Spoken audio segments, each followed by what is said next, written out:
We're also more than that. And the ego would not exist unless it was necessary. See, this is something I said in today's stream. Everything that exists is supposed to exist because it does exist. Yeah. It sounds so stupid when you say it, but does. It's so I deep. know. It is, but it is, everything that exists should exist because it does exist. I think the thing that I disagree with about the Tao Te Ching's perspective on ego is, I think the way that your ego and your humility can coexist is it's almost like a two-step process that you have to go through. The first piece of it is like acknowledging your own ego, and in doing so, like I said, with me, the biggest part of my ego is like my creative pursuits, and that gives me purpose, that gives me direction, it gives me confidence, in myself, kind of like you were saying, Chris, like you have to have some kind of confidence if you're going to be like effective in what you're doing. But the second piece of it is, and this is the humility piece, is once you've acknowledged your own ego, acknowledging that everyone else also has their own like divine expression of ego. And that is just as equally valuable as your own. And so it's okay to embrace and indulge your own ego as long as that is not preventing you from acknowledging everyone else's. I did yoga for a long period just before the pandemic, and at the end of every session, the yoga instructor, we would all sit in like the cross-legged pose. You put your hand up at your third eye, and she would say, I acknowledge that the light in me is present in all other humans and all other living things. Namaste. And then we would bow.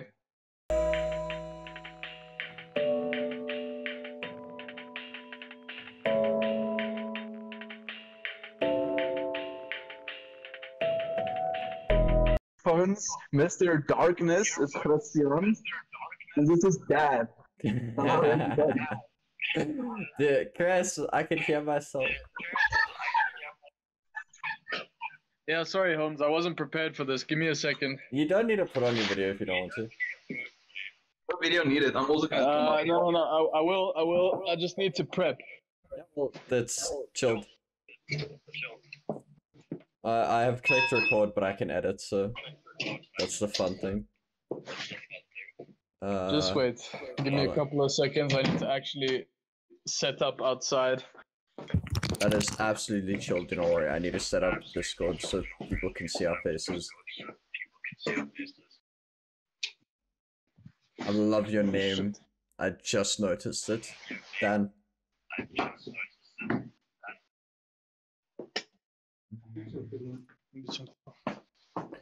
Cool. Yo, dude, I have gotten so proficient with editing software and capturing software. It is insane. I'm just starting to look into, what is this called? OBS or streaming? That's what I use. Yeah, because I produce music in Ableton, and I've just been thinking, like, when I do these long extended sessions, might as well be streaming some of it. Dude, that is the ultimate way to do it. When I start getting enough time to do my Blender work and animation I want to do, I'm going to stream everything. I mean, why not? You're already sitting and doing it. You might as well have people there. Yeah, and it's, yeah, like I've been trying to kind of like take a couple of steps back and focus on like improving my workflows. So I've been spending like whole 4-hour sessions where I just make synthesizer sounds. No like music composition, just make new sounds to work with. Yo, bro, I feel like that would be the perfect thing. I want to give you some props, my friend. For the fact that you do music is really impressive to me, because I tried hard, and it was a lot of work that I was not prepared to put in.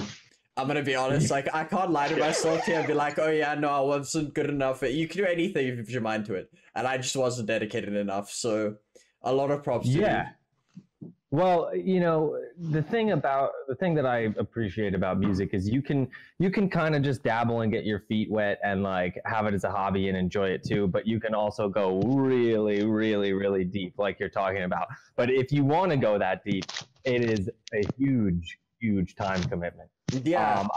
I was watching this tutorial on this one synthesizer that I use called Serum. And yeah, I've heard of it.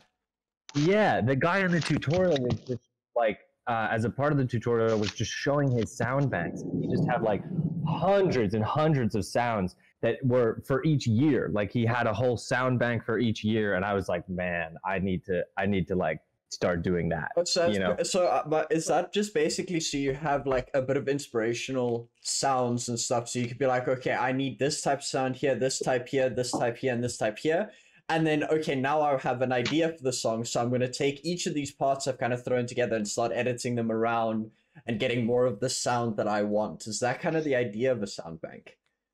Yeah, so like, but essentially like I make like pretty heavy down-tempo electronic, like kind of reminiscent of dubstep, hip-hoppy stuff. So I'll just like spend a long time making a ton of different wild bass sounds, and just focus on that. So that way, when it comes time, when I hear a bass line in my head, instead of spending time trying to design a sound, they're already there at my fingertips. I can just get it in the software. And even if the pre-made stuff that I have isn't exactly what I was going for, I can find something close to it, get the bass line into Ableton, and worry about tweaking the little nuances of the synth later. Yeah, that's so that way, because it's all about like just when you're getting that inspiration, being able to just put it down really fast, as quickly as you can. You know what I mean? Yeah. So this is kind of I like this. I have a music producer,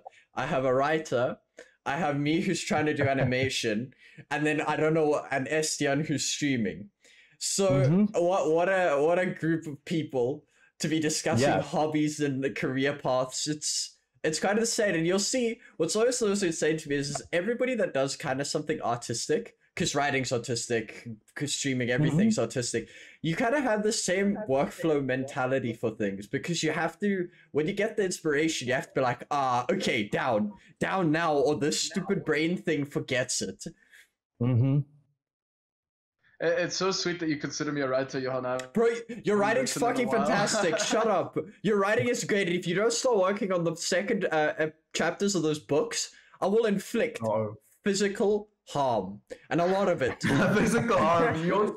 Like, I can kind of agree with Johan, not on the physical harm area, but I've already read this much. Oh, you're going to leave me with not being able to finish the book I've started reading? Fuck you, that's my exact thing. These are the sacrifices you guys chose to make, because I write fucking slow. I've got other shit going on in my life. I need to make the big bucks, so like I have a job and shit like that. I got responsibilities.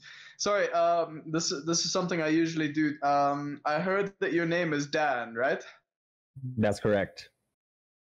That's correct. Dan, where do you hail from?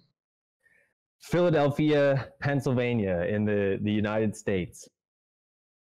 My God, another American. Pleasure to make your acquaintance, my dude. Yeah, you as well, man. Tell me your name one more time. So my name is Chris. Very, very simple. He just lied to you. Give him your real name. Come on, you have to introduce yourself properly the first time. Yeah, and then you can say Chris. Okay, my name is Christian Evgeny Vitrichenko, or simply Chris. Okay. It's a much simpler. I see why to go by Chris. Chris. It's pretty simple. Now I get it. There we go. Yeah. Can I ask you your surname, Dan? Gray. Gray, like the color. Gray. Nice. Yeah. Dan Gray. Yeah, it was. Are you perchance related to Christian Grey? No. I know who he is though. And then there's also the folk singer David Gray, and then there's that R&B singer Macy Gray. Those are the other famous Grays. But no relation to me. I don't know how they got their names. My name, it was not actually Gray. Like back in like the early 1800s, a portion of my family immigrated to America from Germany, and their last name was von Graf. And when they got to Ellis Island, where the Statue of Liberty is, a lot of the time they would change people's last names to kind of Americanize them, and it was changed from von Graf to Gray. Wow. Should have stuck with von Graf. That's really interesting. Right. Yeah. It's weird that there's like a lot of that in America. You'll talk to a lot of people, and you know they'll share like their lineage, and there's like a last name change when they immigrated. That's insane. I didn't know that was a thing that they used to do. I don't know if they still do it, but that's I feel like insane. I feel like they do that. I feel like they do that everywhere though. Wherever there are people immigrating to a new place, there tends to be a shifting of naming conventions. It's very, very interesting in that sense. I feel like it's appropriate at the end of the day because you kind of do lose. It sounds a bit harsh, but you kind of do lose a bit of your identity as you go from one place to a new place. I mean, it's an inevitable shifting of sort of you are your environment type of thing. Yeah, no, you're absolutely right. Yeah, exactly. And we have like kind of the thing that's most interesting about American culture is that it isn't like, it's not like you have all of these different separate cultures that came from all these places existing separately from one another. American culture is really kind of an amalgamation of a lot of different cultures. Yeah, the new world, the it's funny you should say that because South Africa is very much the same in that sense. It's a huge common, probably in many ways more so than America, because South Africa actually attracted, if I can say, almost too many different cultures. Right. It was a huge clusterfuck of different backgrounds, and I mean we're talking Dutch, we're talking French, we're talking what's it called? Even Americans, the English. Yeah. Say hi. Sorry, guys. Tell you that we love him. My father is. Dan, you know how much joy this brings me to know I'm not the only one. Because like Dan knows, like he's been tuning into the streams. Like this happens to me sometimes as well, Estiaan. And I know. I really know. When your sister with the music, what her name? What do you call her? Shana? Shantae. Shantae. Yeah. They'll just be like Shantae. Stop with the music, please. You know I'm streaming. I know I was like, it's been getting like I'm at that point where I'm like a defeated man. Like now, all I can do is just smile. I'm just like, oh well, here it goes again. There's literally nothing you can do about it. Are you just looking at Dad in the eye while you say that? Good. No, he's busy struggling a bit with the outside sort of the zip for our. Yeah, you can hear that. Yep. Oh, that's funny as fuck. Wait, so I specifically tried to sit outside so that there isn't any sort of interruptions or background noise. And this happens occasionally. It's just how things work. Yeah, sorry, you wanted to ask something, Dan. Yeah, I wanted to ask you, so is your name, like, what is the origin of that? So I'm half Bulgarian and half Ukrainian. Gotcha. My surname and my middle name originate from Ukraine. My first name is more Bulgarian. Gotcha. Yeah, because I was gonna say, like, I'm not super familiar with Afrikaans, but that did not sound Afrikaans to me. That sounds like is Afrikaans. So Johan and Estiaan is more Afrikaans. They're proper kind of indigenous, if I can put it that way. Yeah. Indigenous Dutch. Yes, absolutely, and French, and that's like that's why we when... put it in quotation marks, because it's not really, you know, African, if I can put it that way. Yeah, like the interesting. That's why it's quite insane to me that you mentioned the fact. Also, I'm sorry, I'm rolling a joint, so if I look down. So what's really interesting, you talking about the different cultures that you guys have in America, because we have the same thing. Like, my name is Dutch, my surname is French, because it's the clerk or the clerk. And like, you'll see everywhere you get in South Africa, most of the white people here all have like European originating names, which is, it's quite insane to see the cultural diversity in places that were kind of central hubs. Because America was the like new world. People went there for a new. That's why it was the land of dreams. You could go there if you needed to start over. South Africa was the port between India and the rest of the world. So thus it also kind of attracted all the different people because it became a hub. Exactly, because everything's coming through there. Yeah. So that's really awesome. If I can chime in on this interesting fact. I don't know why, but there are so many Johans that you guys should have had a fight in Nebraska as well. Yo, dude, we should have. The amount. Yes, you do. The amount of Johans that I have met in South Africa is absolutely ridiculous. I don't know what the attraction is to the name Johan, but it's basically on the same caliber as Josh. So like the problem is for tell you guys too. Yeah. Like realistically, the Johans would actually like fight each other to the death probably for the name. Like that's the difference. Like they wouldn't use pool noodles. The actual Johans would probably just use actual guns or something, dude. Like Johans not have named Little Josh Winner. I'm sorry. I didn't mean to stereotype the name Johan, but you know Johan. Like a lot of Johans in South Africa are some hard individuals. Yeah, testosterone fueled uppercuts, guys. And Johan is like, that's like, I feel like the reason it's like a Dutch French name is because even before it was a Dutch French name, it was like a Viking name. You know, like you'd have like Johan the Viking. Well done. At the front of the I ship. feel that. Dude, something that's quite insane to me about my name is just how diverse it is. I don't know about everybody, but if you go look at Johans through history, there have been painters, musicians, like all famous people. I mean, like super famous, Johann Sebastian Bach for I was just gonna say Bach. Like if you look around, there's so many Johanns throughout the world, and it's just insane to me. And I feel pressured sometimes because I'm sitting here with like this name that carries so much weight. I mean, I'm in the damn Bible, and I have to live up to this, and it's kind of frustrating. Dude, I'm right there with you. How do you feel about that? Daniel slept in the lion's den. Like, how am I supposed to live up to that? You know? Dude, you're gonna have to find a hyena then. Johan, the name. Yeah. I'm going to have to tame some hyena and like triumphantly ride them. On the topic of living up to your name in terms of the Bible, my bro. I mean, I'm Christian, you know?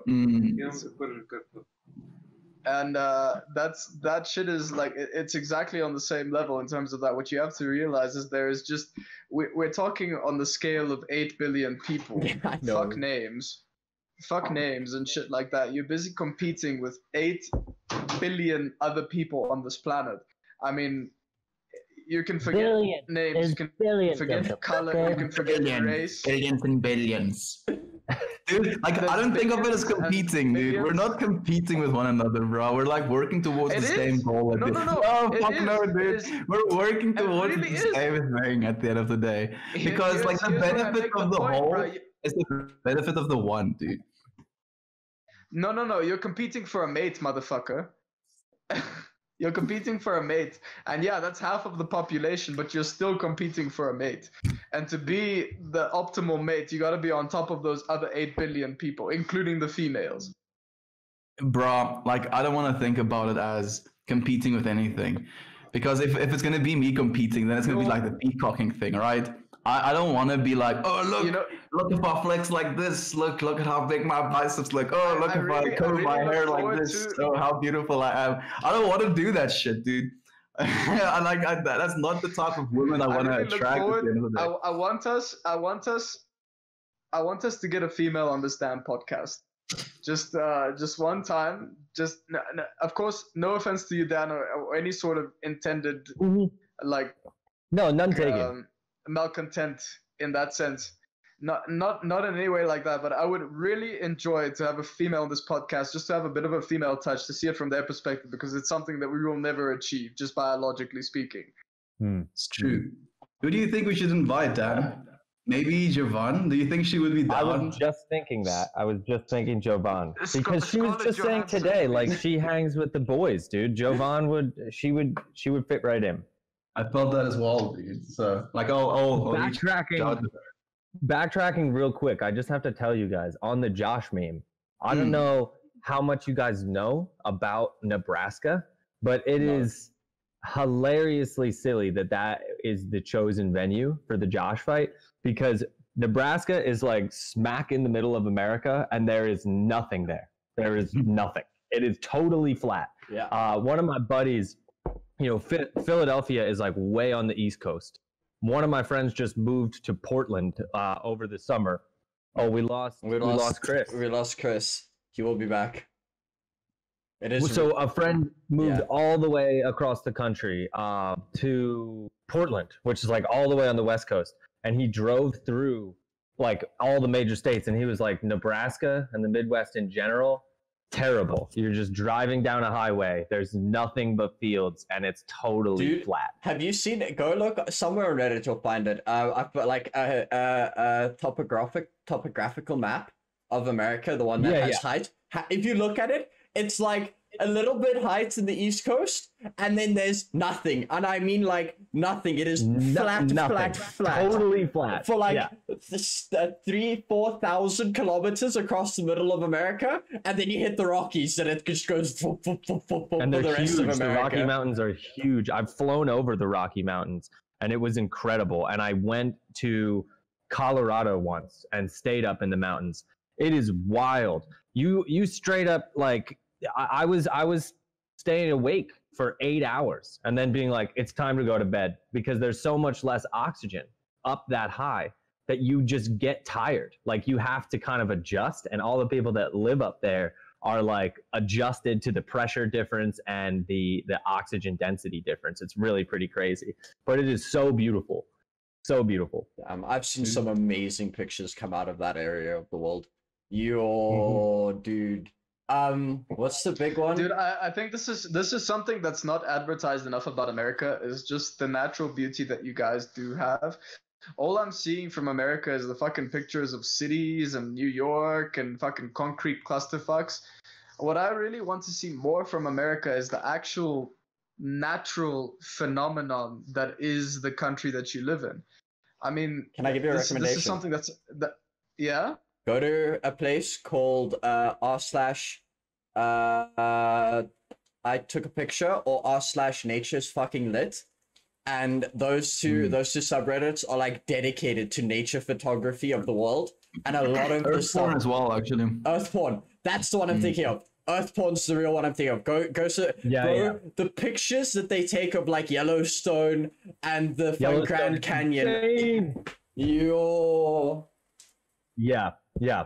So there's this place that I really want to go to. My mom and I were actually planning to go this summer, but obviously with the pandemic, we had to like put it on hold. But we're going to take a trip to Canada and then swing back around to the state of Washington. And in the state of Washington, this is like a geographical feature that like a lot of people don't really know about. But there are these things called the Washington Cataracts, and they are these massive dried up waterfalls.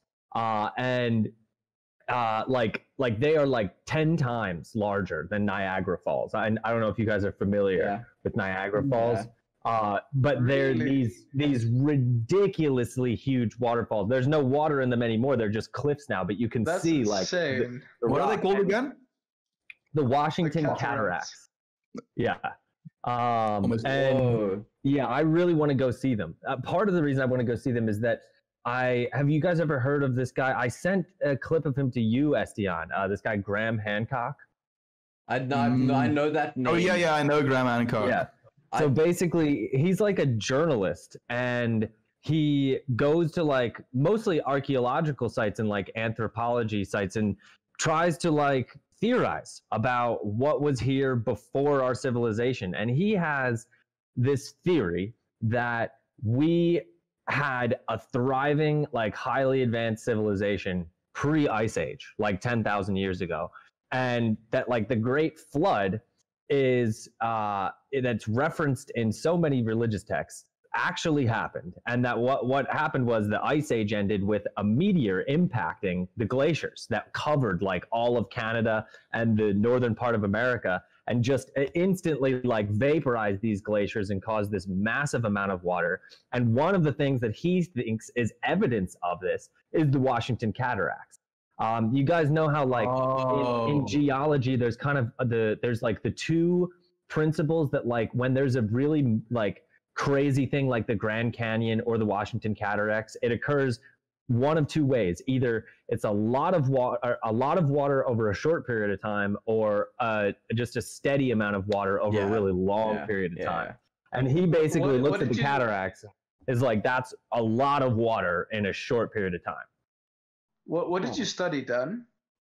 I studied media and production, like mostly audio production, but I always have had like interest.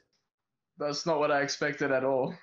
I also did like spend a lot of my time, like I probably should have minored in it, but I just wasn't like organized enough when I was a younger kid, like with what I wanted to do.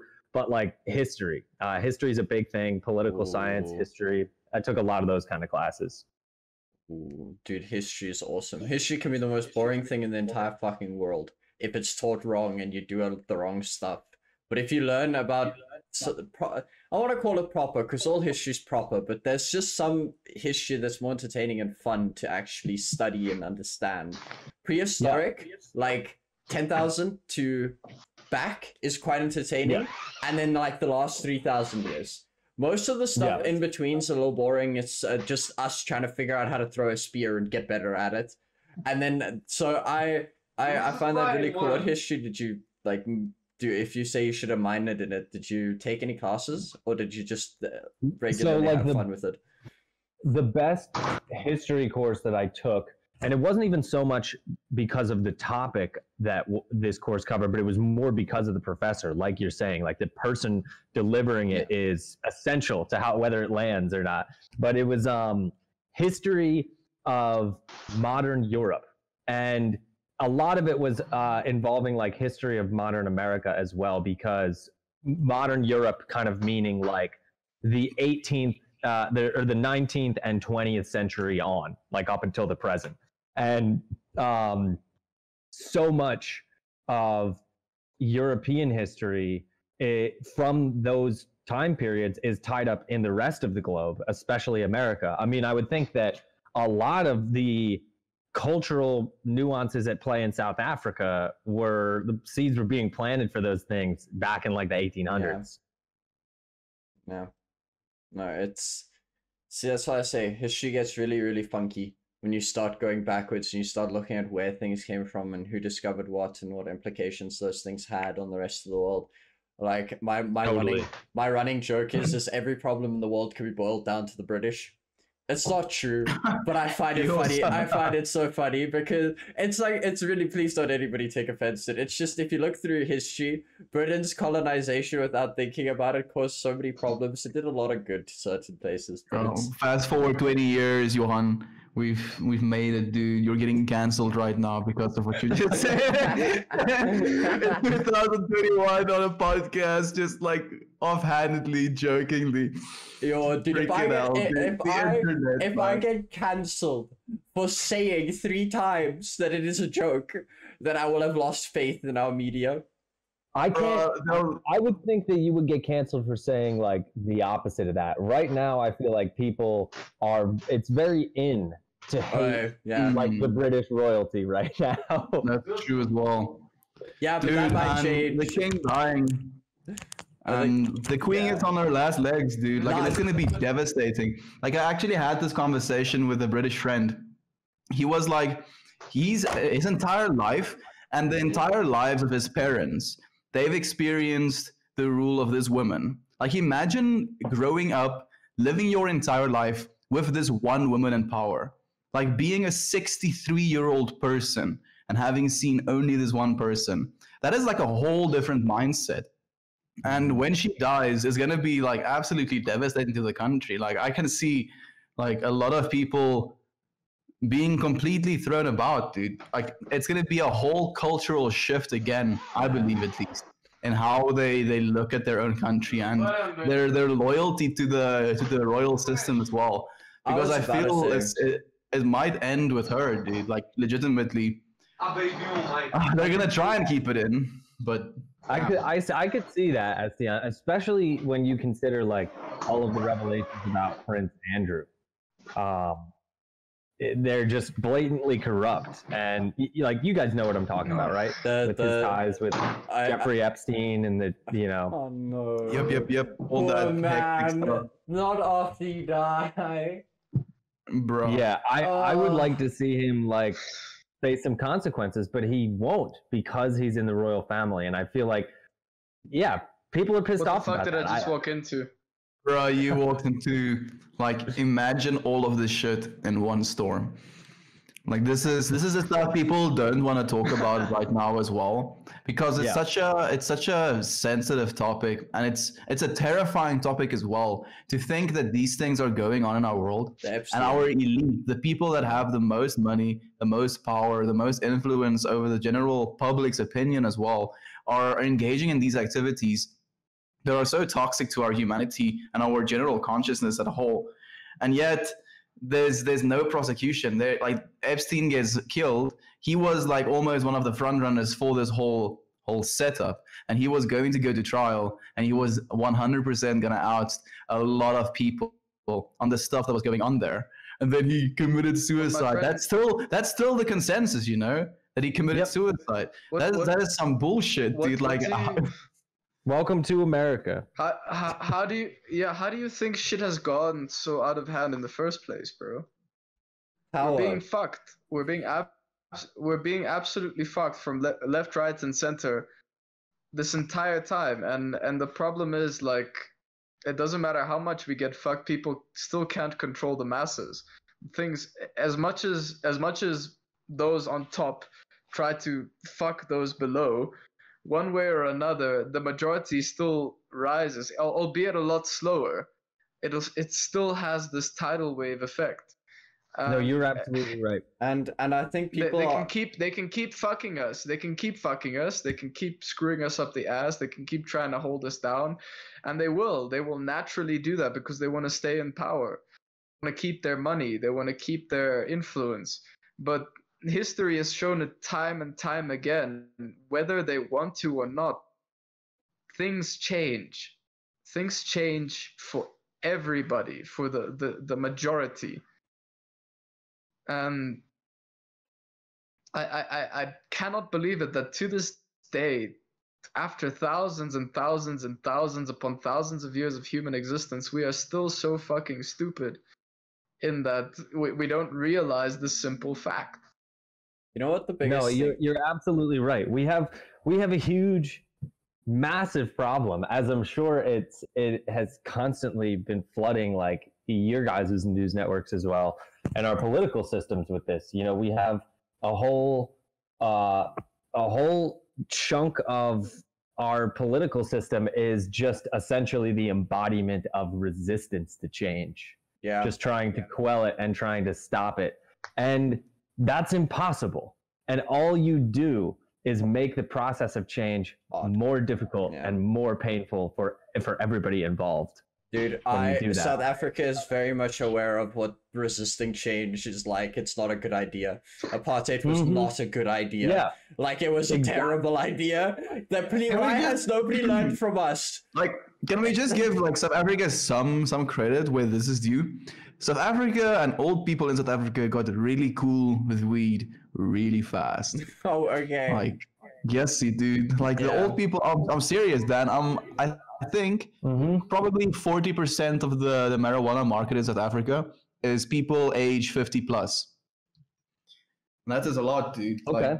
The people are very open, dude. And it makes me happy. That's part of the problem with American culture that I have such a struggle with that I feel like is probably less present in other cultures like South African cultures, that like we have such a strong emphasis on individuality here that when change occurs, people's ego is so caught up in whatever it is that's changing that they can't do it. Like, so just using the example of weed legalizing, it slowly is legalizing. Many state governments in this country are realizing that it's a huge opportunity for revenue. They're making stacks. And they're making billions of dollars. Like Colorado was the first state to legalize it back in 2014. In 1 year, they made $1 billion in tax revenue. One state. And building and literally this is like, man, this makes me very excited actually, because they're building schools. Like that's basically one of the first initiatives that they took of that as well. And they're building homeless shelters. Yeah, dude. And the problem is like, it's great and all that our governments are doing that, but a lot of our politicians, as well as a lot of the electorate, you know, like you have like the typical kind of redneck folk, they can't be cool with it. Like, even if you're like an old redneck dude and you have no plans to smoke weed, it's not about you, dude. But they'll be like, no, I don't want the hippies to be able to smoke weed either. But this, I want it. It's illegal. That's for the Mexicans. Like you said, it almost comes down to an ego argument. When you've spent years upon years upon years of standing for a certain fact, and you say to yourself, I will never support weed. Fuck that. Not in a single way am I ever going to support this movement. And you've been doing this for years of your life. And when life comes around and says, but maybe weed is a good thing. You know, maybe weed can really help us out here. Maybe it can make a great difference to the community. And you're like, oh, fuck no. I've been believing this shit for all of my life. Yeah. At the very least, even a step back from that, maybe weed isn't bad. Maybe it's just okay. It doesn't have to be good for you. It could be just it's just totally neutral. You know what I mean? Let's make me think about something me and you talked about, Dan, actually. Yeah, I was just thinking the same thing. Like Dan had this like what's the word I can look for? This turmoil, let's call it, of stopping smoking weed casually versus smoking it only socially. And with this like feeling like you're betraying something that you've again believed in. Like, and you can have the opposite of that as well, where you've believed that weed is something that you enjoy and something that you believe is beneficial to your life. And you've said that and you've been vocal about that in your life. And in the same way, it can feel difficult to go away from that then. So I think it's just human bias. It's that ego attachment to that stuff. Yeah, let me put I don't mean to interject. Let me put it in this argument, guys. And I, for the people listening out there, for everyone in general, this is going to be a very sensitive topic. But take it in terms of Christianity versus science and atheism. People for thousands of years have believed in this concept of God, religion. It can I'm talking about not just Christianity. I'm talking about Muslims, you know, Islam's, Hinduism, all of these things, you know, gods upon gods upon gods. They believed in this religious aspect, and then science came along and was like, maybe they don't exist, and this is how things work based on physics and the hypothesis theorem. Maybe we have to take into account that these were all these gods that we created are all just stories to explain the inexplicable, which we can now explain. And people were like, anyway, they were like, oh no, fuck no, gods still exist. And we're like, yeah, but maybe, you know, thunder happens when electrons clash together from the earth and from the sky, and they make this big energetic explosion, and we can now explain this scientifically, and people are still like, no, Zeus exists. Zeus is real. Zeus is god of thunder, and that's why thunder happens. You know? So I actually, and this is exactly the same shit that's happening in different fields. Yeah, no, you're absolutely right.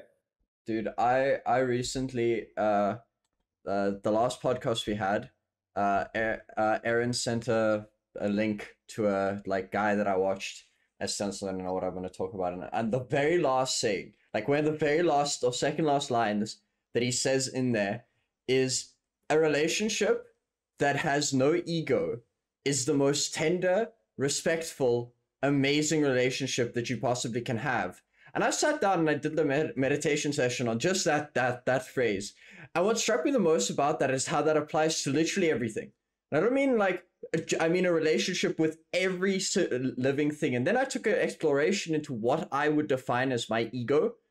And the biggest thing I can get to is that your ego is something that forces you to think or to feel that you have to be right in certain regards. You have to have your way. Mhm. You have to have, you can't feel stupid. You can't admit somebody else is right. And then when you start thinking about that, you realize how quickly things will get better for everybody. When everybody goes, I see your point. I like your point. I don't like all of your point, but I like your point. So I'm going to take like 3/4 of this idea, push it into my idea, and you take some of my idea, and we start mixing. And instead of just rigidly forcing your idea onto somebody, you're willing to take this to formulate your ideas you have rather than a pole or solid structures into kind of this liquid that's pliable. You can pull things, you can give things, you can stretch. It doesn't need to be, it doesn't need a break. Something that's molten. Exactly. There's something I want to share on that point. So I just recently started, just in an effort to kind of like level up as a music producer, I joined this thing called the Producer Dojo, which is like an online a community academy for producers started by this heavy bass guy called Il Gates. And a lot of the lessons aren't just on technical stuff in Ableton, but it's like philosophical stuff that gets you into creative headspace, gets the juices flowing. And one of the first videos that his name is Dylan, that Dylan posted in the whole program, talks about how a lot of what's in this program is exercises that just train you to not deliberate and not be like egoic, for a word, about your creative decisions, because he was saying the same thing. He was like, your ego has this innate desire to not be wrong. And if you are trying to be creative and you are trying to be right, then you are being dismissive of ideas coming into your consciousness. And you shouldn't be doing that. You should just be pouring everything out and seeing what sticks. Ego, this is where I'm going to change that statement slightly, is ego is the need to be heard. Not just to be right, to be heard. And can I say something then, like what I feel about it? I feel ego is one big amalgamation of confirmation bias. Confirmation bias is kind of like an encompassment of these two ideas, because I feel like it is right, but heard as well. Because you want to be like saying things, feeling things, understanding things about your universe. And the thing as well is, like, when you want to do these things and want to see these things and feel these things, it sometimes tends to happen. That's why when you talk about how horrible things are, or how much you're suffering or stuff like that, these things almost manifest in your life, because in that confirmation bias, you're basically realizing these things for yourself through your own egoic consciousness. Ego wants to exist. It doesn't care what form it comes in. It can be negative or positive. It just wants to be heard. It wants to make an impact. And that's the danger of ego. It's a two-sided sword, a two-edged sword, double-edged sword. Because ego itself, the thing at its core, it doesn't care if it is bad or good. It just wants to have volume. It wants to be. And that's where it becomes very dangerous. So ego really can be a good thing. Yeah. It can be a good thing if utilized correctly, if set in the right direction. But it can, and this is something I've seen about life, naturally tends to be negative though. until we've managed to understand it fully and have managed to implement it correctly, right now we're like children playing with fire. I think the biggest thing with ego, so fucking toxic. Like when ego is defensive, I think that's where it really becomes toxic. Like when you feel not only that you have this ego, but that things that happen that your ego doesn't agree with, and then you decide to defend your ego based on this thing that happens. For example, coming back to the weed argument, you're so defensive of this statement that you've made of no, weed is always bad, that your ego won't allow you to kind of make a statement that's any other than that, because now it's this like point that you're bashing at. And it's I think again, like it just comes back to the fluidity of your decisions and how you feel about things. Well, and there's such a fine line, Chris, too, like between that positive and negative aspect of the ego. Like just using myself as an example, I feel like a positive expression of my ego would be like, okay, I am a musician. You know, acknowledging that gives me purpose. It gives me direction for how to spend my time. And all of those things are really positive. But if I were to just go one step further and say, I am the musician, I am the best bass producer. Now it's become a negative. Now it's become toxic. And I've become defensive about this thing that I identify with. Yeah, you've basically assigned yourself some higher value than the rest. And then now you're like, again, the person, like that's why kings are so defensive. That's where the kneeling thing came from. Because of their place of power, they felt so defenseless or so insecure that you have to be on your knees in a vulnerable position to be able to address this king. And that's again, it's the fear mentality. So if I can chime in on this, I have this tattoo on my thigh that my family is very conservative in that sense that they said like, you get a tattoo, we're disowning you and shit like that.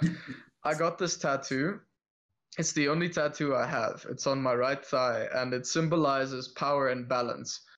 It's in the shape of this. I'm not going to describe it. It doesn't matter. But what I'm trying to explain is it comes down to the fact that ego is balanced by humility and humbleness. And if you can get that golden ratio between the two, that's where it's the perfect balance, the way you should be living life. If it's too much ego, things go out of balance, things fall apart. If there's too much humbleness, you're too weak, you're not doing enough, things will fall apart. You can get that exact mathematical precision of perfect balance. That's when you are winning. If you are just egotistical enough and just humble enough, where it's this plateau, this set, amazing little like balancing act, you're winning. You are winning. So I now have the question for you then, because I recently started reading the Tao Te Ching again. What do you think about the Taoists' idea of if you forgo ego, it's the only way to be humble, and the only way to be to the way that ego shouldn't be used to uplift yourself, but rather the knowledge that you are enough at any given point and you will know what to do at any given point. Okay, this is where I tend to disagree with the Tao Te Ching, just like in many ways I disagree with Christianity and with Muslims and shit like that, is they took this great idea and then they shoved it into the extreme. Yeah. They forgot balance. They let go of balance. Even though they're trying so hard to facilitate balance, they went too hard in the balance direction, if I can put it that way. They were like, fuck ego, just go with the flow, be completely content with what's happening in your life and be accepting of that. And even though that can work, it can work if you set your mind to it and that's the perspective that you want to chase. It can work, but you're giving up so much of life. You're giving up so much of the way you could live. You're basically saying, I'm a poor man, I'm a beggar. You know what? I'm fine with this. I'm completely content. I don't mind. I'm happy with living with the fleas. Yeah, see, but that's not what the Tao Te Ching But offers with the lack of ego. See, I think about it as just like ego is a necessary part of almost like an extension of what we are. Yeah. Because we basically are these spiritual beings experiencing an individual body. And accompanying this individual body, we basically form this individual ego because we have this single perspective that constantly moves with us. We have these experiences within this perspective. But the perspective, that perspective that is the I, is always constant. Things constantly change around that one I perspective. And then that I starts to associate the external things happening to the perspective, to itself. And that is the formation of the ego, where you start to decide, like, these things that happen to me, these things that I like, these things that I don't like, that is me. Instead of realizing you are the one that are witnessing these things and making these confirmational biases about what you like and what you don't like. And it's in completely associating yourself with the external ego world that you've built around yourself instead of realizing the true divinity of who you are inside. That's the problem in humanity. If I can put it this way, the Tao Te Ching sort of aims to bring you back into being a rock, into being this unemotional, unaffected, water, air, fire, this almost unconscious thing that doesn't care. You're exactly, you're a pacifist. You're just this thing that all of nature is, like that's what the Tao Te Ching tries to kind of grab you and bring you back down to. And it's a beautiful philosophy, and a lot of people kind of need that in their lives. But what we have to come to realize is that we are not a rock. We are not air. We are not, these inanimate. We're all of those things, dude. That's the thing as well. We are, but we're also more. Yes. We're also more than that. And the ego would not exist unless it was necessary. See, this is something I said in today's stream. Everything that exists is supposed to exist because it does exist. Yeah. It sounds so stupid when you say it, but does. It's so I deep. know. It is, but it is. Everything that exists should exist because it does exist. I think the thing that I disagree with about the Tao Te Ching's perspective on ego is, I think the way that your ego and your humility can coexist is it's almost like a two-step process that you have to go through.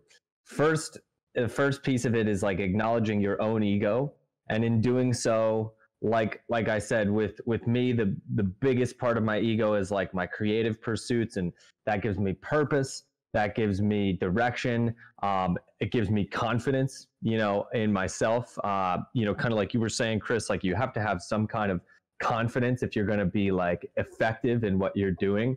But the second piece of it is, and this is the humility piece, is once you've acknowledged your own ego, acknowledging that everyone else also has their own like divine expression of ego. And that is just as equally valuable as your own. And so it's okay to embrace and indulge your own ego as long as that is not preventing you from acknowledging everyone else's. I did yoga for a long period just before the pandemic. And at the end of every session, the yoga instructor, we would all sit in like the cross-legged pose. You put your hand up at your third eye, and she would say, I acknowledge that the light in me is present in all other humans and all other living things. Namaste. And then we would bow. Yeah. Namaste. Namaste. That's beautiful, dude. Namaste is actually a very interesting term. It says, I see me in you. Or I recognize the divinity within you as well. Right. It's kind of, you know Avatar, like the very famous movie with the blue people, where people are like, I see I see you. Yeah. You know, it doesn't mean I see you physically. It doesn't mean I see you like with my eyes. It means I see You. you. Yeah. Yeah. Everything that you are, everything that you've tried to be, everything that you're going to be, the soul that you are, I see that. Namaste. Yeah. It's making me think of this song right at the end of the you guys watch Rick and Morty? Yeah. Yeah. You know the episode where Rick like has the relationship with the hive mind? Yeah. Yeah. And then at the end of the episode, there's that really sad but beautiful song. It's by these two singers. They're called Chaos Chaos. And the chorus, she just keeps saying, "Do you feel it? Do you feel that I can see your soul?" You know, and she's kind of describing what you're saying. Like, you know, you're not saying like, "Oh, I see your physical body." You're like acknowledging that you see their physical aspect as well as everything else, you know. Yeah. Spiritual, mental.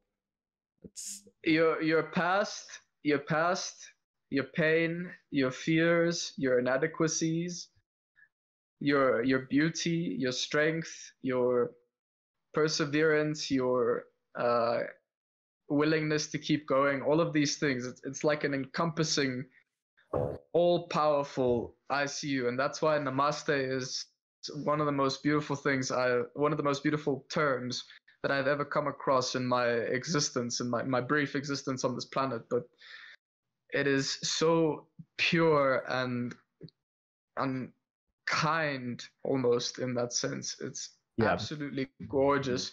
It's a gorgeous thing you can say to another human being. Yeah. Absolutely. And on that note, you can say to another human being. Estiaan is super duper excited to announce to everyone that he's going to be doing a lot of yoga. Estiaan, why did you have to throw me like all under, not even a bus, dude, like a just a 16-wheeler truck, dude.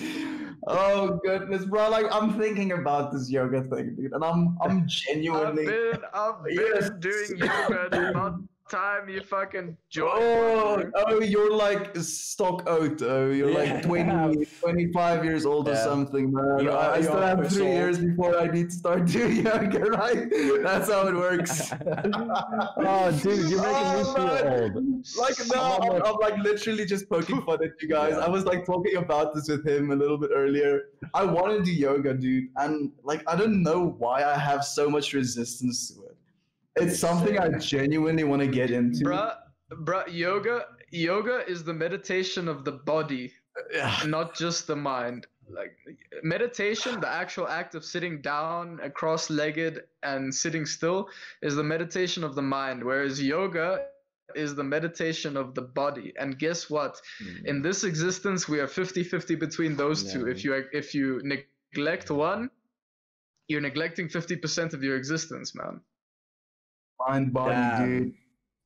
You make sense, dude. I know you make me feel so shit right now. I know, dude. Like, the problem isn't that we don't know it's good for us, dude. The problem is that we do know it's good for us, and that we still have resistance to it. Dude, I have tried literally the entire. I'm so sorry. I'm so sorry that growth takes effort, Ew, man. bro, fuck shit. I'm sorry. Don't talk to me about the effort and growth. Wait, Estiaan, do you have a yoga mat? I do. Okay, I'll be back. Because I was gonna say I've been playing around with this principle of like loss aversion as a motivator.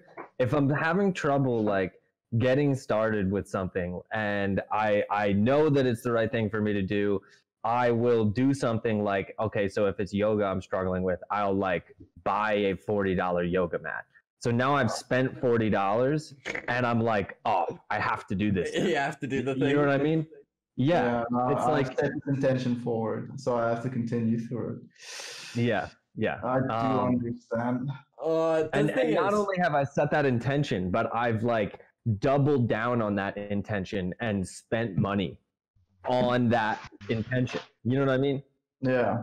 Like basically put a physical asset forward for this intention that you said as like well. I've committed to it in my mind to such a degree that I've actually now done something in the physical world. I've purchased this yoga mat. And by the way, there's a really sick yoga mat on this company's website on it. I have one. It's Han Solo frozen in carbonite. What more could you need from a yoga How mat? thick is this? That is my real question about yoga mats, dude. Because I had this fantastic yoga mat in China, dude. That was like an inch thick, basically, dude. And it was so great. And I actually used it for a bit, but never for yoga, dude. Always, I would like do push-ups and like sit-ups and stuff.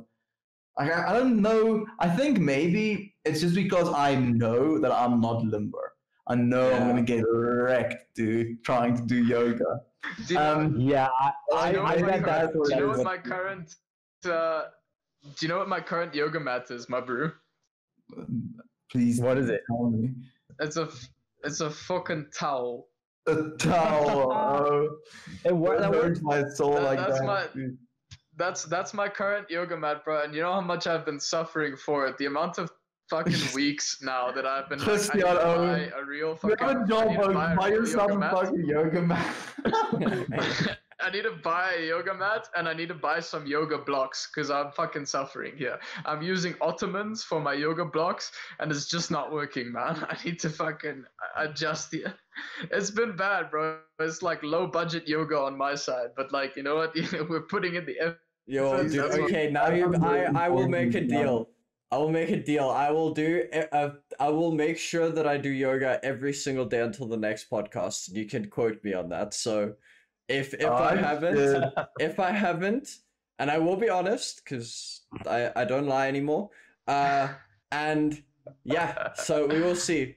I don't lie anymore, he says. Nah, dude, I've been lying this whole time no, until I this haven't. second. No, I haven't. But a couple weeks ago, I made like a call to completely cut out white lies. Like, you know those that you tell every now and again when you're like, either you can't make something or like you don't want to do something, or like say, yeah, I did push-ups every day for the week. Like utility lies. Yeah, those are like utility lies. I have decided that they are rueful because what happens is you start believing your tiny little lies and then you get to this false ego inflation because you're like, yeah, look, I did the thing, but actually you've just been lying it to yourself about it. So yeah, now I've made the call to completely stop doing any utility lies. I like that as a word. It's one of the hardest things to do. Yo, it's so hard. It's one of the hardest things to do. As a human being, I will not sugarcoat this for anybody out there. You might consider yourself a very honest person, but everybody lies, bro. Yeah. And what it comes down to is just decreasing that as much as you can. Yeah. And being conscious about it. It's not easy. Ditching those little white lies could be awkward too, because like I find in my own life that like the most often that I fall back on something like that is when somebody's like, hey man, like you'd really like this 7-season long show, you should check it out. And I'm like, I'm gonna do that. I'm gonna check it out. That. And you're like, I'm not gonna do that. So like, if you really commit yourself to that, you're committing yourself to like straight up just looking your homie in the face and be like, yeah, nah. No. I've been doing that, Dan. Like that's the thing, bro. Like I've actually been doing that, man. Like one of my friends, I used to watch a lot of anime, and I love watching anime. I really do. But I've watched One Piece in completion, dude. I've watched Bleach, and it's like up till Aizen Falls. I've spent a lot of time. Bro. One Piece isn't done yet, bro. Bro, I've watched fucking 800 and something episodes. Yeah, there's 980 or something right now. Give me a break. I've watched 800 and something episodes of a show, dude. I think that gives me some break. Yeah, that's a lot of long time. are they like 20-minute episodes? Yeah, they're like 13 minutes of footage of content. Oh really. my gosh, that's still a lot, dude. much. Yeah, I know, Dan. And now he's like, bro, you have to watch this anime. And I'm like, and then he like comes back to me, dude, like a week later. Hey, dude, did you watch this anime? I'm like, oh, I love you, man, but I do not have the time. I just can't watch What you start doing is Oh Nice. shit! What you start doing is you start saying stuff like, "Listen, I'm gonna try. I'm gonna do Yeah. my best. Yeah. Yeah. That's what Yeah, I'm happened. gonna try. But that is I'm no- gonna do my so- best. If I don't, if There's if a I word don't for get that into as it- well, dude. It's called mediation. If You're I- like mediating that circumstance. Like, Yeah, but you don't know, bro. That's the thing about your day-to-day life is Yeah. you're not sure if you are actually going to do it. What you can say is like, you know what? I'm gonna give it my best. If it doesn't fucking happen, sorry, bro. I tried. I really did, but life happened in between. I didn't lie. I really did say what was in my soul, and you wanna, you wanna actually try. You wanna actually try for your friend. You wanna say like, I went and tried to do the thing. It didn't fucking happen. Forgive me for that. And that's what friends should fucking do in the first place. It's like, oh, you didn't watch the anime, I'm never gonna talk to you again. No, that's not Yeah, what you do. fortunately, that you say also like, doesn't happen. you know what? Yeah. See, this Yeah, this shit is my happen- movie shit list. happen. This is my movie list that's slowly growing. If you want to look what it is, I don't know if I can get it to actually maybe there. I think. Bro. But Wait, yeah, is that Raw? yeah, it is Raw. Does that say my life? one- Raw is the weirdest fucking Dude, movie. I know my friend is I like, you just need to watched watch that. it. It's a French movie that is about cannibalism. No. Yeah, but it's apparently Alright, artsy wait. as balls. Oh, it's Real about quick. cannibalism. It has to be artsy to It's fly. as artsy as Dude, balls, apparently. Short little story. So just a couple weeks ago, Estiaan, I just like a month ago, I took off a week from work and just did some traveling to friends who I hadn't seen in a while since people are getting vaccinated here in the US now. And I went to a homies in Jersey and stayed overnight, and we worked on a bunch of music, and we go over to another homie's place, and I knew the one guy who was living there, but his roommate, this girl, my first time meeting her, Katie, and she says how she's an actress and she's studying for a role, and she needs to watch movies that this particular other actress has done work in.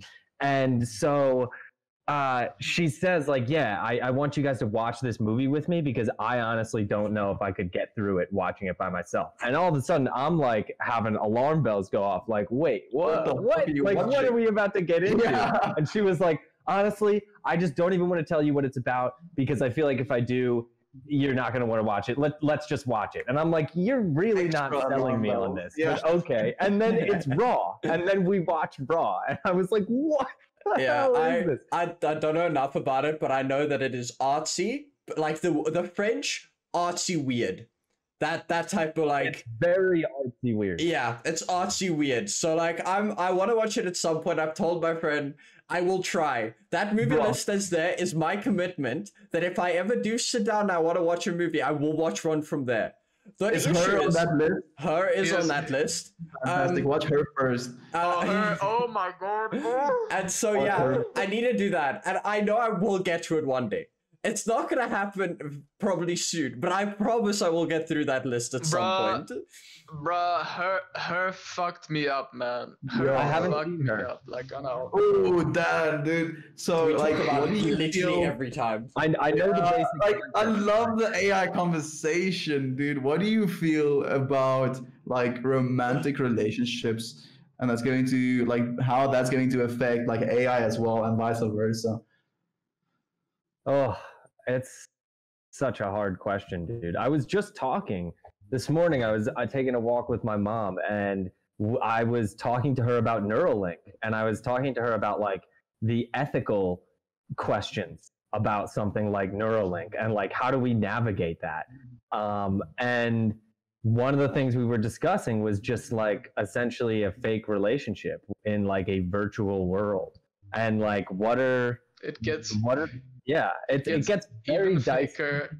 It gets But yeah, I don't know. I on one hand, I think it's a bad idea because it's not a real human connection, and I feel like people need that to grow. And on the other hand, from a rehabilitative perspective, for people who have serious mental health problems, I could see it as a positive, but it's just so hard to predict what the implications and the impact of that is, and the problem with it, and this is just kind of the problem with AI in general, whether we're talking about relationships with AI or just the topic of AI. It's that we're not gonna find out until we do it. Yeah. Yes, and once we do it, you can't go back. Yeah. It's but opening Pandora's box, and dude. it's the same thing as like the CRISPR babies. Apparently one of them is showing super weird mutations from China because of the not propagating through all the cells. Physical bodily mutations? No, or... like cellular mutations, because some of the cells are receiving half of the changes, the other half is not changing at all. It's doing weird things. I don't know how true it is, because I mean it's fucking out of China, so I can't validate any of these things because China did it, but apparently it is showing weird things. Because you can imagine if cells have to replicate each time from an embryo. And if, like cancer, one of those replicates and it takes old genetics instead of new genetics, and now you have like an almost cancerous cell that's replicating inside the other mutated cells already. So that was something that we can't really do anything until we've actually seen it happen, seen what it does, and figured out how to stop it. It's a child. It's a child playing with a knife. You're not gonna understand how dangerous it is until you stab it into your leg and feel the pain. Yeah.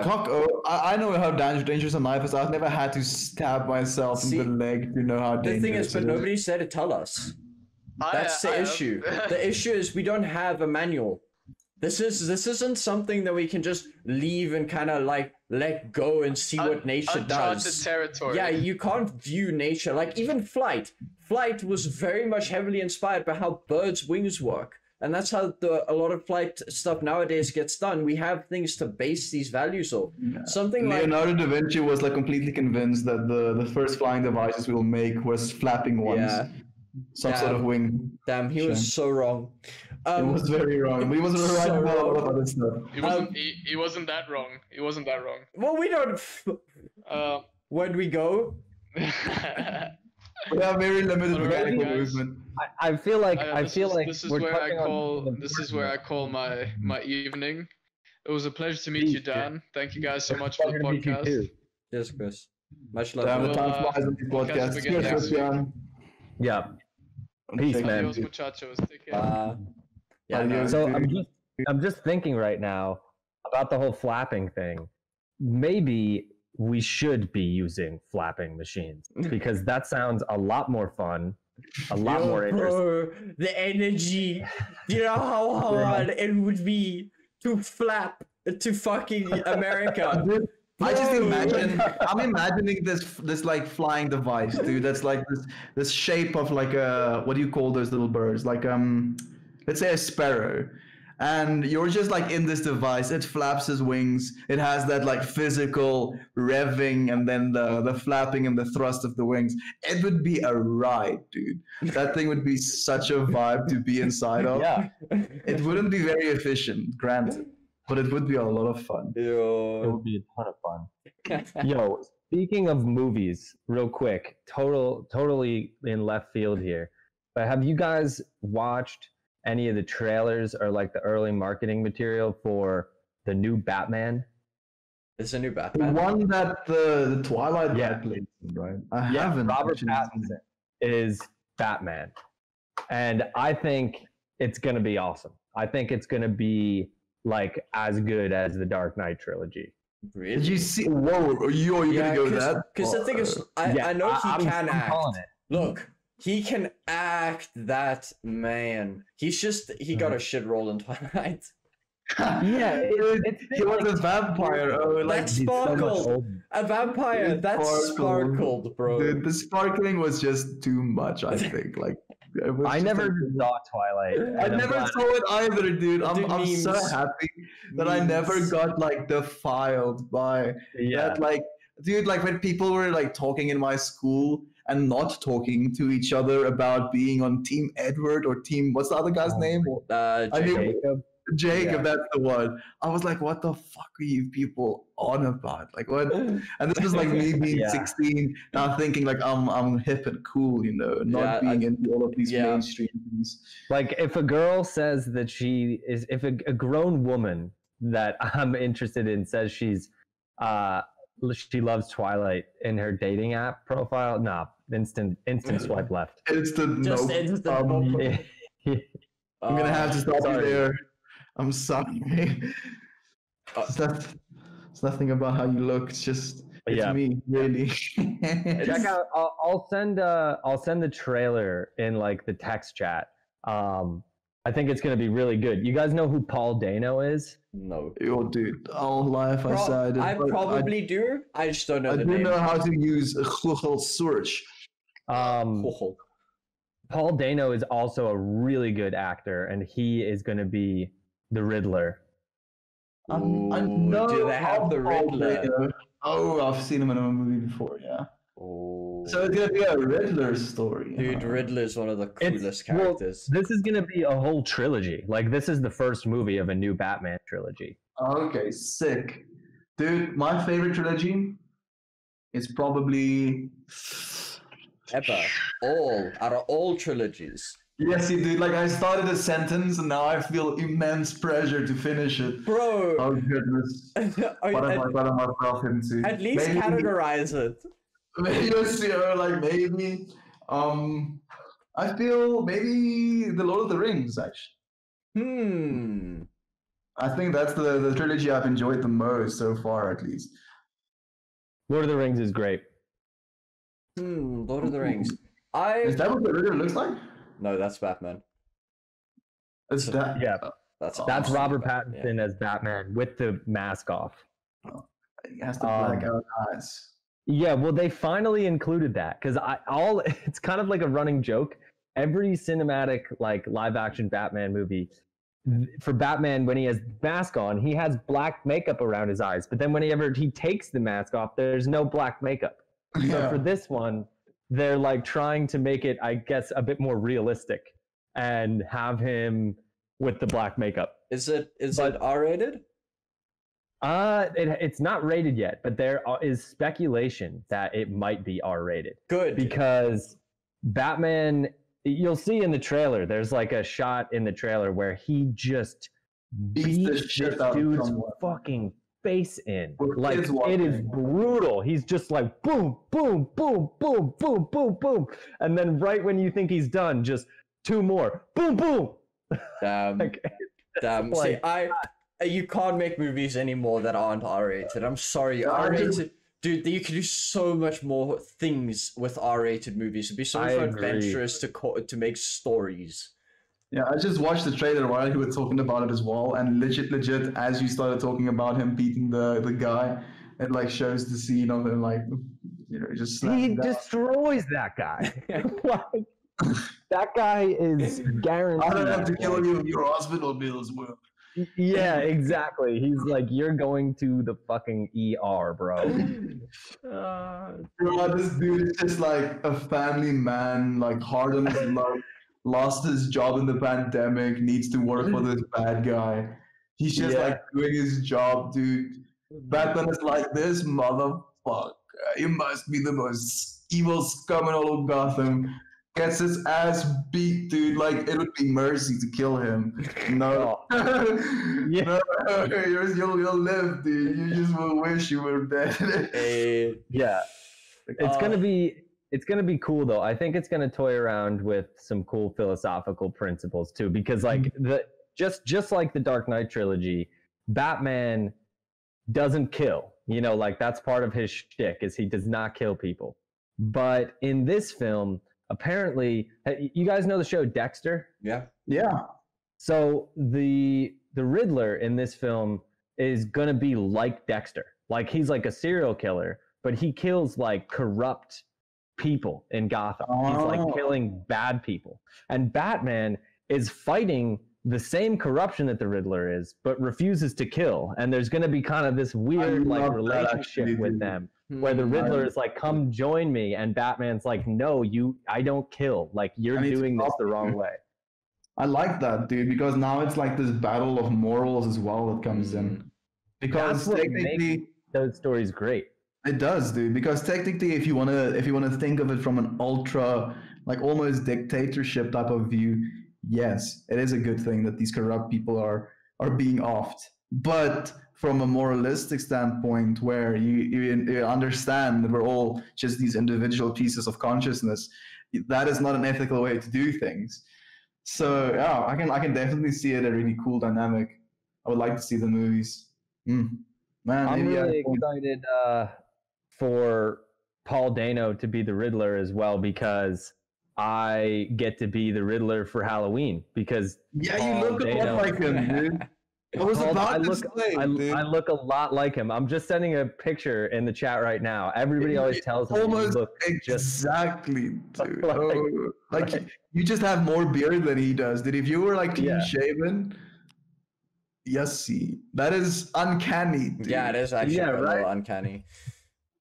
So all I need to see is just what the costume is like, and I'm good to go. Fuck yeah. Do you like doing Halloween costumes? Oh yeah, dude, Halloween is fun. I don't know if Halloween is like a big deal in South Africa. No. It's a big fucking deal in America. People go hard for Halloween. Yeah, like I've never once in my life dressed up for Halloween. Yeah, so this year, yeah, dude, this year is gonna be my first year. I'm gonna dress up for a stream, dude, for the Halloween stream. I think this will be my 27th Halloween this year. And I think maybe once or twice I didn't dress up. What? No, it's not a thing here at all. Like people know about it, but it's a holiday, but nobody does anything. When you are a kid, it's guaranteed that you're dressing up because you get free candy. It's guaranteed. You go around to get free candy. South Africa, dude. If you walk up to random people's doors and just knock and ask for shit, dude, like that's unfortunately, I think that's the cultural difference from South Africa to America. In America, you have that Halloween culture where it's okay for kids to just walk up to people's houses, knock on their doors, and get stuff.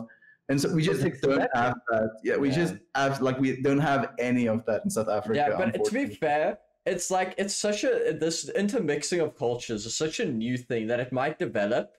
I mean, like our kids, we might push for it, but as like the previous generations, nah, never. That's why I see like the adults of now, maybe adults of like a couple of years ago when we were kids, no, absolutely not. Well, and it's great too because then like you grow up with this as a kid in America, and then when you're like a young adult, it becomes like a party thing. Like people will dress up and have like essentially a college party. And there's kind of a running trope. Not all girls do this, but girls on Halloween in America, it's basically just an excuse for them to dress like really slutty. And there's like a running joke that girls will just wear really scandalously clad stuff. Like they'll wear just like almost like a one-piece bathing suit with like a thong in the back with a little like poof on it, and then just like cat ears or rabbit ears. Yeah, exactly. You know what I mean? And it's like, I'm gonna dress sexually dude. And it's like, nah, you're really just out here to show some skin, but like, whatever, no judgment. You wouldn't do that. Yeah, you do you, like, but don't use an excuse to do that, because then you're not being genuine with yourself. Like maybe it's just an attention thing. So you want for like one day, you want to be able to do that. But at the end of the day, it's you just basically using this box of like being able to dress up as an excuse to do this thing that you technically just want to do normally. So technically you're still giving yourself away by doing that anyway. I don't know. Maybe people are just too caught up with their own perceptions of themselves. Yeah, I don't know.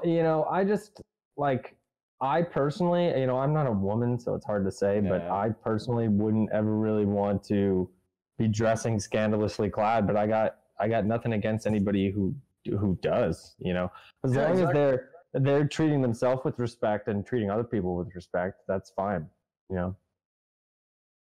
Yeah, like the thing is, well, for me, like really, it's just like you are aware, right? We are aware of the things that we do as well. And I believe there's nothing wrong with practicing sexual energy.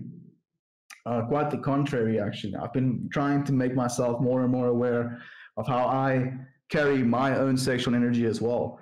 And I feel like when I see stuff like that, it's this very, very real manipulation of sexual energy as well, because there's a lot of power in wielding something like that as well. Because I can guarantee you, in comparison to how much attention the woman gets that is dressed as the bunny in comparison to the woman dressed as a tube of toothpaste. Like, there is a very real difference in attention, and with that attention, power as well. And I feel that is what it comes down to sometimes at the end of the day as well. You're absolutely right, and that is more what I would say that I'm against, is like, if that's your intention, if you have a void and you're trying to fill it by having your ego stroked, by having attention because you're kind of showing off your body, that's not good. That's not good for you. You know what I mean? Like, forget me and how I feel about it. You know, that's not good for you. Yeah, dude, it's not good for anyone, really. Like, yes, dude, and you've probably seen this as well, Dan. Music festivals, dude. Yep. And dude. Like, if you'll see it anywhere, that's where you'll see it the most, dude. How women have these exponential amounts of power in those type of circumstances and environments, and how they'll just absolutely destroy, like, dudes, dude. Like, destroy their mental ability to fathom what they think about themselves, how they feel about the world as a whole, dude. Because, like, mostly those dudes are having, like, these, let's say, psychedelic experiences, and now on top of that, the women know they have this power over just your mind, dude. And yes, dude, it scares me sometimes to see what that feminine energy is capable of. I agree with you, and that's why it's important to, you know, that's another thing, kind of going back to what we were talking about in the beginning. It's important to be in touch with your own ego, to, you know, while still maintaining that humility, because I feel like in those situations, having a balanced ego is what keeps you grounded, you know, and allows you to maintain your sense of individuality and your sense of confidence when it could be, you know, threatened by somebody who's trying to use, like, sexual energy to manipulate you into stroking their ego. You know what I mean? Mm. Yeah, it's true, dude. Guys, like, I'm sorry. I'm going to just very quickly. I'm going to fall asleep. Yeah, Right, like we're at it for like 20 minutes later than we were supposed to, but it was a good chat. Yeah, well, I'm really sorry for cutting it short. No, dude. Get some sleep. Thank you so much. It was a lot of fun, Dan. Thanks, man. I appreciate you being on, dude. Dude, thank you for coming. It was really nice meeting you. Yeah, it was nice to meet you as well. And sometime in the future, I'm sure I'll be back. Yeah, absolutely. Yeah, sure. Yeah, absolutely. Like, I'll definitely extend the invitation to Javon. Like, I should actually just create like a channel on the Meld More and More Discord, so that we can actually just have a place where we can add, like, a little list of people that want to, like, come on and guest speak, if you will. Yeah, that would be awesome. Oh, yeah, man. Thank you very much again, Dan. Thank you, Dreamer J. Thank you, Estiaan. I appreciate you. Thank you so much. It was a lot of fun. And Estiaan as well. Yeah, it was a lot of fun. And for you, Dan, I hope you have a nice afternoon. East Coast. Wait, no, 6 hours. Yeah, I hope you have a nice afternoon. Right. And Estiaan, sleep well. Thank you, my friend. Appreciate you. Dreams. Thank you so much. Cheers, guys. Love you, dudes. Bye. Good night. Peace. And good.